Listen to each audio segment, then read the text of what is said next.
معاشرہ میں یہ بات یاد رکھنا ہے کہ انتہائی خطرناک بیماری، کبیرہ خطرناک گناہ، کہ جس کی وجہ سے ایک تو ہمارا معاشرہ تباہ ہو جاتا ہے، ہمارے گھر تباہ ہو جاتے ہیں، اور دوسرا ہماری نیکیاں بھی ضائع ہو جاتی ہیں۔ میرے پیارے بھائیوں، کسی کی عدم موجودگی میں، کسی کی غیر موجودگی میں، کسی کی بے خبری میں اس کے متعلق اشارہ کرنا، بات کرنا کہ جو بات اشارہ اس کو ناپسند لگے، برا لگے،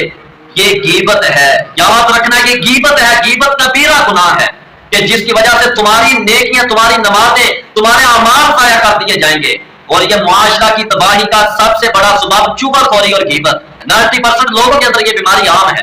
میرے پیارے بھائیوں، لوگ کہتے ہیں کہ لو جناب ہم نے کون سا کسی کے بارے میں جھوٹ بات بولی، ہم نے سچ ہی بولا، اس میں یہ عیب ہے، اس میں یہ غلطی ہے، اس میں واقعی گناہ ہے۔ میرے پیارے بھائیوں، اگر کسی کے اندر گناہ بھی ہو، آپ پھر بھی اس کی غیر موجودگی میں اس کی عزت کو کمال نہیں کر سکتے، اس کی عزت کو خراب نہیں کر سکتے۔